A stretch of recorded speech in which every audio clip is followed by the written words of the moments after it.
ജനങ്ങൾക്ക് എന്തെല്ലാം ഉപകാരം ചെയ്തു, നാടിന് എന്ത്, കേരളം എന്ന സംസ്ഥാനത്തിന് എന്ത് ഗുണം ചെയ്തു. മാതൃഭൂമി പത്രം നടത്തിയ സർവേയിൽ തന്നെ ഏറ്റവും മികച്ച മന്ത്രിയായിട്ട് എന്നെ തിരഞ്ഞെടുത്തത് ജനങ്ങളാണ്. കേരളത്തിലെ ജനങ്ങൾക്ക് എന്നോടുള്ള സ്നേഹം, ഞാൻ ചെയ്യുന്ന ജോലി, എൻ്റെ സത്യസന്ധതയുള്ള വിശ്വാസം. ഒരു രാഷ്ട്രീയക്കാരന് വേണ്ടത് അവൻ്റെ സത്യസന്ധതയും അവൻ്റെ അഴിമതിരഹിതമായ ഭരണവും ജനങ്ങൾക്ക് ഉപകാരം ചെയ്യലാണ്. അല്ലാതെ വ്യക്തിപരമായ കാര്യങ്ങളെ സൈബർ ഇടങ്ങളിൽ ആക്രമിക്കുന്നത്, പൈസ കൊടുത്ത് രാഷ്ട്രീയം, ഇവിടെ കോൺഗ്രസ് UDF നടത്തുന്ന ഒരു രാഷ്ട്രീയമാണ്. അതിനകത്ത് BJPയും പങ്കാളികളും.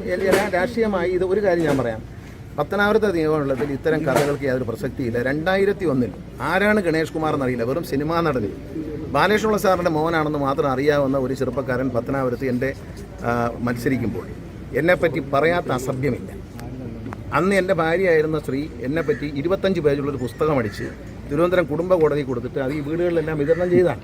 ക്രൈം വാരിയെ ലക്ഷക്കണക്കിന് അടിച്ച് ഈ നാട് മുഴുവൻ വിതരണം. ഞാൻ 10,000 വോട്ടാണ് ജയിച്ചത്. അപ്പോൾ ഇതൊന്നും ഒരു പ്രശ്നമേ അല്ല, ഇത് രാഷ്ട്രീയമല്ല, ഇത് കേരള ജനതയുടെ ആവശ്യമുള്ള കാര്യമല്ല. പിന്നെ ഗണേഷ് കുമാറിന് പ്രണയമുണ്ടോ എന്ന് ചോദിച്ചാൽ മാധവിക്കുട്ടിക്ക് പ്രണയം ഉണ്ടായിരുന്നോ എന്ന് ചോദിക്കുന്ന പോലെ. മനസ്സിലായോ? നിങ്ങളിൽ പ്രണയിക്കാത്തവരാരാണ്? ഗണേഷ് കുമാറിന് ഒന്നല്ല, 5000 പ്രണയമുണ്ട്. എല്ലാം സ്നേഹമാണ്. കാരണം പ്രണയമില്ലാത്തവൻ പൊട്ടനാണ്, അവന് തലയ്ക്ക് എന്തെങ്കിലും അസുഖം കാണും. ഒരാളെ തിരഞ്ഞെടുപ്പെടുത്തപ്പോൾ ഞാൻ അഴിമതിക്കാരനാണെന്ന് പറയാൻ പറ്റില്ല, ഇടുകാര്യസ്ഥയുള്ളവനാണെന്ന് പറയില്ല. ഞാൻ ജനങ്ങളെ ദ്രോഹിച്ചു. ഇവിടെ ഇപ്പോൾ ഈ നിൽക്കുന്ന ജനങ്ങൾ മുഴുവൻ എന്നെ സ്നേഹിക്കുന്നവരാണ്, എന്നെ അവരുടെ സഹോദരങ്ങളായിട്ട് കാണുന്നവരാണ്. അവരെ നിങ്ങൾ ഇവിടെ കുറേ നേരമായിട്ട് കണ്ടുകൊണ്ടിരിക്കുന്നല്ലോ, ഞാൻ അവർക്ക് വേണ്ടി ചെയ്യുന്ന നല്ല കാര്യങ്ങളെ കൂടെ നിൽക്കുന്നവരാണ്.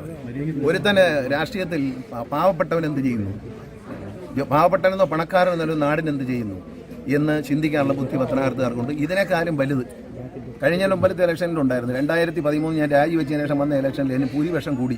എൻ്റെ മകൻ എന്നോട് ചോദിച്ചു, അച്ഛന് ഭൂരിപക്ഷം കൂടിയല്ലോ എന്ന് ചോദിച്ചു. ഇത്രയൊക്കെ ബഹളം ഉണ്ടായിട്ട് 2013 എന്നെ രാജിവെപ്പിച്ചു, കള്ളം പറഞ്ഞ് രാജിവെപ്പിച്ചു. വീട്ടിനകത്തുനിന്ന് തന്നെ, എനിക്കെപ്പോഴും വീട്ടിനകത്ത് തന്നെയാണ് ശത്രുക്കൾ. ഇതെനിക്ക് ഭൂരിപക്ഷം കൂട്ടലുണ്ടാക്കി തരും. കാരണം വെച്ചാൽ ഇവനെ ഇനിയും തുടങ്ങിയോ, പഴയതുപോലെ ഇലക്ഷൻ എടുത്തപ്പോൾ ഇവനെതിരെ ഇനിയും തുടങ്ങിയോ എന്നുള്ള ചിന്ത ജനങ്ങളുടെ മനസ്സിലുണ്ടാവും. ഇതെനിക്ക് ഈ നിൽക്കുന്ന സഹോദരിമാർ എനിക്ക് കൂടുതൽ വോട്ട് ചെയ്യും. അബോർഷൻ നടത്തുന്ന സ്ഥാപനങ്ങളും അടച്ചു. അയാളാണോ എന്നെക്കുറിച്ച് അഭിപ്രായം പറയുന്നത്? രണ്ടും അടച്ചു, സത്യമല്ലേ? ഡോക്ടർമാർക്ക് പണിയില്ലാതായി. ജനങ്ങൾ നന്മ ചെയ്തിട്ടുണ്ട്, അവർ ജയിപ്പിക്കും. അതിന് ഏത് രാശിയായാലും കുഴപ്പമില്ല, ഏത് ചെറിയാശിയായാലും കുഴപ്പമില്ല.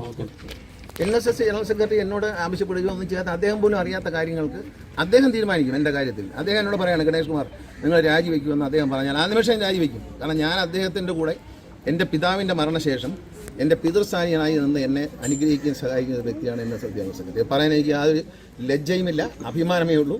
എൻ്റെ അച്ഛൻ മരിക്കുന്നവർ എന്നോട് പറഞ്ഞിട്ടുണ്ട്, നീ സുകുമാരൻ നായരുടെ കാലം മുഴുവൻ അദ്ദേഹത്തിൻ്റെ നിഴൽ പോലെ നിൽക്കാം.